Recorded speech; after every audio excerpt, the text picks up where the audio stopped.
Questão número 2, continua aí na tela. A Constituição do Brasil, promulgada em 1988, alterou a divisão territorial do país, criando estados, anexando territórios e transformando o território em estado. Assim, a região. Vamos à letra A. Centro-Oeste. Foi a que mais modificou, pois teve anexado o estado de Tocantins.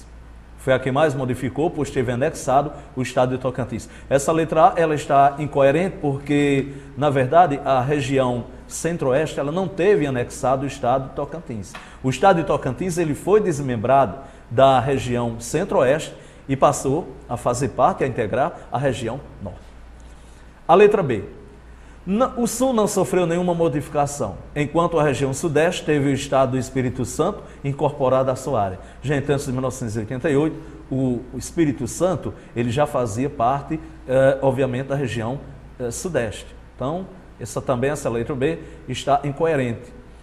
A letra C, Norte e Centro-Oeste foram as que tiveram sua área mais modificada, porque a região Norte foi acrescida do estado do Acre e a região Centro-Oeste do estado de Tocantins. Eu já disse que Tocantins não foi anexado à região Centro-Oeste, ele saiu do Centro-Oeste, do estado de Goiás, para a região Norte. A letra D, e voltando à letra C, o estado do Acre já era um estado independente antes da Constituição de 1988.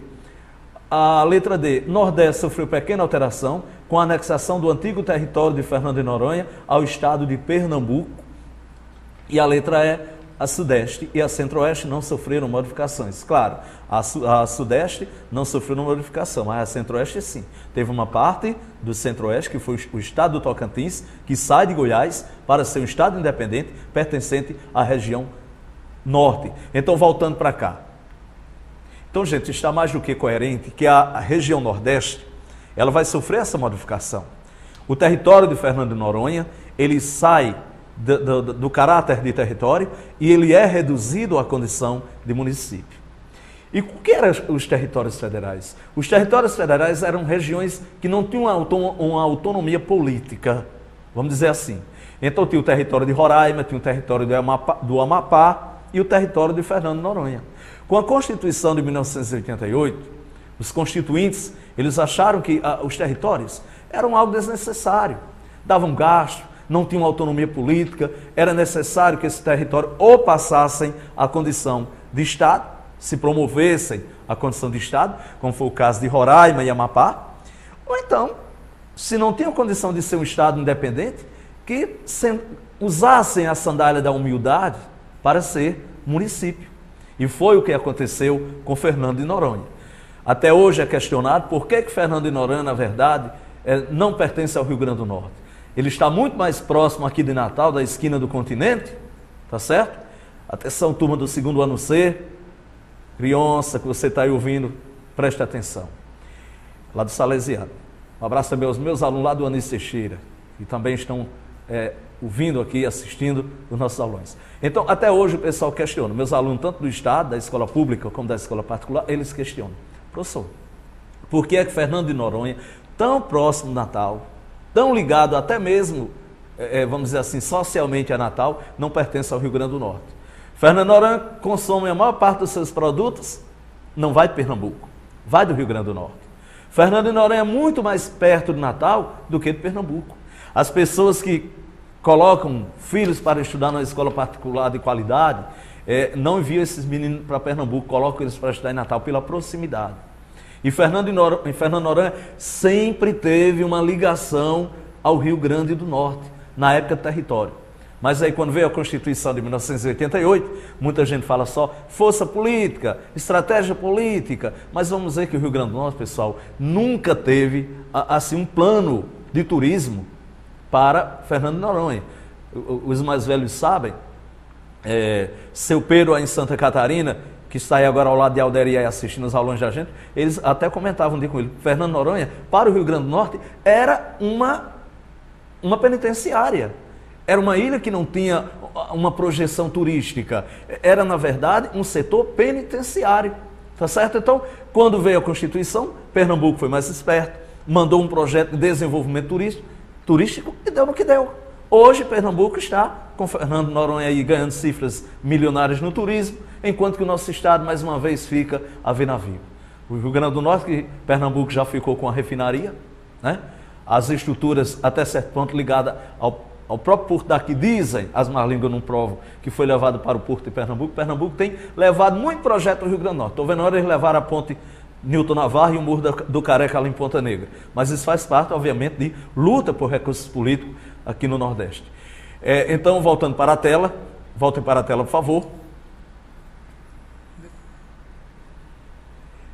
No caso, a questão coerente seria essa daí, que diz: o Nordeste sofreu pequenas alterações com a anexação do antigo território de Fernando de Noronha ao estado pernambucano. Ok? Então, continue na tela que eu vou passar a próxima questão. A questão número 3, vamos dar uma lidazinha. E quero mandar um abraço também, o jornal está mandando um abraço para o Beto Monteiro, que está assistindo aí no Overdose. Grande Beto Monteiro, um abraço. O jornal está mandando aí. Então, vamos à número 3. Somente no sul do Pará, uma das regiões dos mais graves conflitos de terra no Brasil, foram constatados mais de 5 mil litígios. É grande a violência que marca esse conflito. No período de 71 a 76, 1 em cada 2 conflitos teve vítima, mortos e feridos, sendo que mais de 50% correspondem a casos de morte. Texto de José de Souza Martins, um homem PhD no estudo da terra. E comparando-se a violência no campo entre a década de 70 e 90, verificamos que... Aí na letrada diz o seguinte: foi bastante reduzida e os conflitos ainda existentes na Amazônia não têm nem de longe a dimensão daqueles dos anos 70. A letra B: foi superada, pois a reforma agrária está sendo realizada, sobretudo após a saída dos militares do poder central.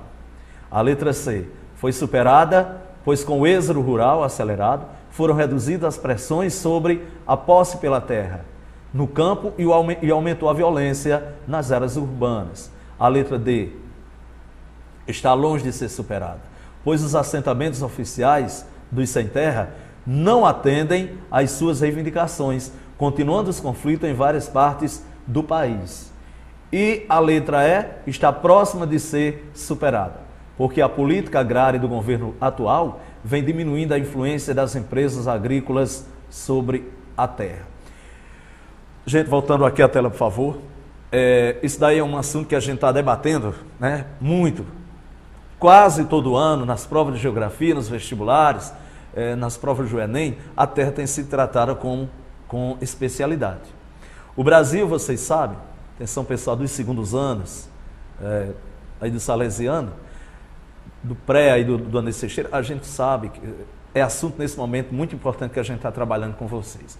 Um abraço à minha esposa Priscila, que está aqui também me assistindo, dando aquela força, é a minha assessora tecnológica, né, que ela é quem mais mexe aqui com as estruturas do computador.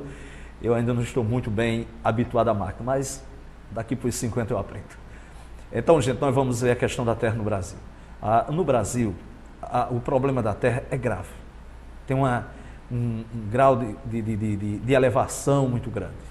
O Brasil tem uma estrutura fundiária muito perversa. A terra no Brasil, ela tem uma marca: concentração. A estrutura fundiária brasileira. JC, pelo amor de qualquer coisa. O que é estrutura fundiária? Estrutura fundiária, Leonels, não vá tomar água agora não, espere para eu descer essa OBS. A estrutura fundiária é a maneira como a terra está socialmente dividida. Ok? A estrutura fundiária é a maneira, OBS, é a maneira como a terra está socialmente dividida. Então, no Brasil, como é que a estrutura fundiária se comporta? Nós temos, vergonhosamente, uma das estruturas fundiárias mais concentradas do mundo. É por isso que, na verdade, hoje a intensidade dos movimentos pela posse da terra, a luta do movimento dos sem terra, do MST, do movimento de libertação dos sem terra, do MLST, a luta continua, é grave. Os conflitos, esse ano mesmo, foi um ano em que intensificou-se no estado do Pará, mortes e mais mortes, em função de que? Da disputa pela posse da terra. Então a nossa estrutura fundiária, ela é vergonhosa. E para ser regular, tem que melhorar muito. Porque nos últimos anos a gente sabe que avançou um pouquinho. Os sistemas de que nós chamamos de assentamentos rurais, eles têm melhorado um pouquinho. Só que esses assentamentos rurais são raros. Eles não atendem a toda demanda, não atendem a toda necessidade. Hoje nós temos vários assentamentos no estado do Rio Grande do Norte, vou contar um caso nosso que eu conheço, que melhoraram a vida do povo. Agora falta fazer mais, falta o governo fazer mais. O grande problema da terra hoje é a questão da existência do latifúndio, que ela fere os princípios da humanidade, os princípios da qualidade de vida, né? Que enquanto tem muita gente lutando para ter um pedaço de terra, tem muita gente aí com a terra guardada, com fins especulativos, para que uma empresa como a Volkswagen quer área, quer terras, e essa empresa está lá no Amazonas, com uma extensão de terra gigantesca. Então, o grande problema é que a terra no Brasil, desde a época colonial, que ela vem sendo tratada como uma mercadoria de valor que gera lucro, mesmo sem ser trabalhada. Veja bem, você pode ver o seguinte: você compra um carro, no outro dia o carro está desvalorizado, saiu da loja, perde preço. A terra não, você compra hoje, tá? A terra já está sendo valorizada. Então, voltando aqui para a tela. Então tem uma alternativa que diz o seguinte: está longe de ser superada, pois os assentamentos oficiais dos sem terra não atendem às suas reivindicações, continuando o conflito em várias partes do país. Ok, gente? Então seria esta a letra D, a informação coerente, a informação correta, porque esses assentamentos são modelos agrários importantes, tá? O homem, as famílias são assentadas, né?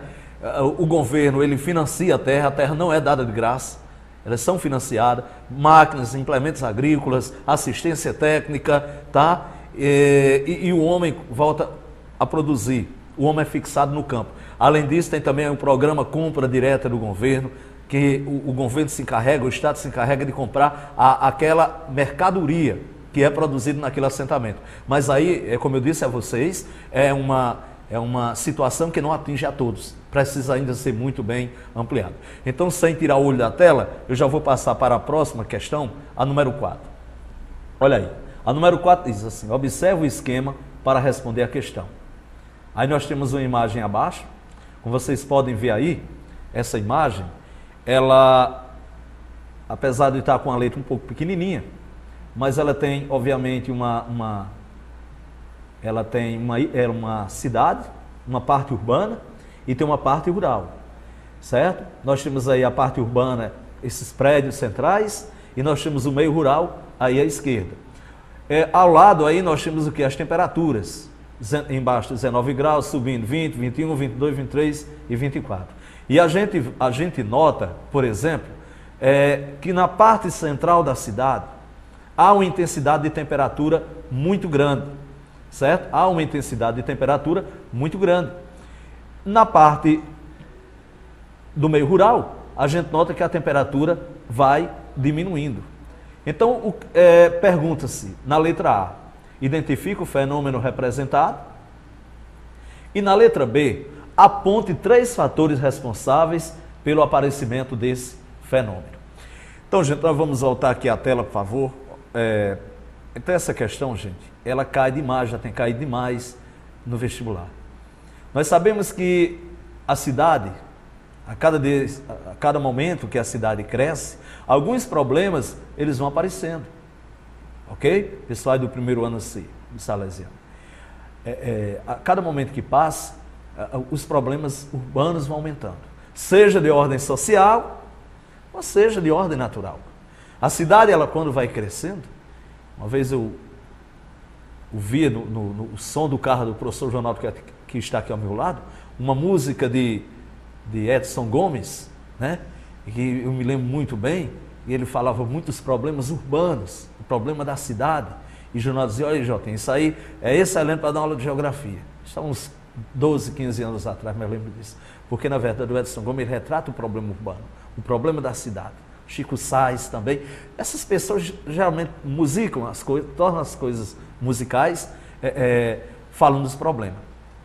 Então, a cidade, né, nessa figura que que nós vimos aí, a área central da cidade, ela está com a temperatura muito elevada. As áreas suburbanas ou rurais já estão com a temperatura amena. Então, o que é que vem acontecer isso? Como é o fenômeno? Olha aí, a letra A, voltem aí para a tela, por favor. Voltem aí, por favor. A letra A diz o seguinte: identifique o fenômeno representado. E a letra B diz o seguinte: aponte 3 fatores responsáveis pelo aparecimento deste fenômeno. Então, gente, voltando para cá, por favor. Gente, o fenômeno, ele pede que a gente aponte esse fenômeno. O fenômeno chama-se, é verdade, vocês estão em casa já responderam, ilha de calor. A ilha de calor, porque a parte central da cidade, ela fica com a temperatura elevada. A parte suburbana, ou meio rural, com a temperatura amena. E por que que a cidade aumentou de temperatura? A cidade, gente, o natalense, ele pode ser até conhecedor desse testemunho. Em 1988, quando eu cheguei em Natal, eu estava ali no Winston Churchill, Colégio do Estado, e ao lado do Winston Churchill, o Banco do Brasil. A gente, quando passava ali, para ir para casa, era aquele vento. Na época, eu muito magrinho, meu professor de Educação Física, o saudoso Gurgel, até olhava para mim e dizia: tome cuidado, não vá pelo Banco do Brasil que o vento lhe leva. O centro da cidade de Natal era muito ventilado. Naquela época, nós tínhamos 3 edifícios, 4 edifícios no máximo, ali na Praia do Meio. Era do tempo que os casais de namorado marcavam encontro. Aonde? De frente ao prédio de não sei quantos andares. Na época o Ronaldo tinha cabelo, tinha aquela cabeleira, né?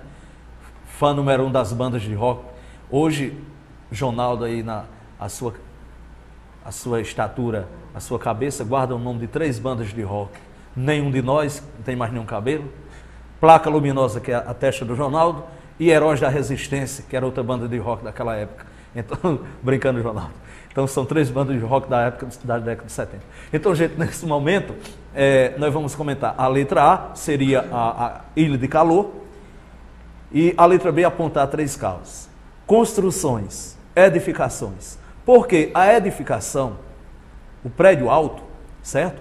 Ele faz com que o vento não chegue. Ele funciona como uma espécie de barreira. Estão entendendo? Essa é uma das causas. A outra causa é a concentração de cimento, que torna, obviamente, o solo impermeável, né? Vai aumentando a temperatura. E a questão também do asfalto. Então, nesse sentido, tá certo? Nesse sentido, nós colocaríamos como causa a construção de edifícios, a concentração de cimento e a concentração de asfalto. Ilha de calor é um problema relacionado às grandes cidades, principalmente as cidades com um crescimento vertical muito grande. Então, pessoal, nossas dicas ficam por aqui. Quero desejar a todos uma boa noite, uma excelente semana, um bom feriado na segunda-feira, né? Esse final de semana é show de bola, porque teremos o final de semana e um feriado na segunda-feira, dia dos mártires, certo? Um abraço a todos, foi muito bom estar na companhia de vocês, e a nossa próxima aula com certeza será na próxima sexta-feira, quando estaremos dando um aulão de Rio Grande do Norte de atualidade. Tem coisa tão atualizada que nem aconteceu ainda, que nós já vamos colocar no nosso aulão de sexta-feira. Boa noite a todos, um abraço e até a próxima sexta-feira.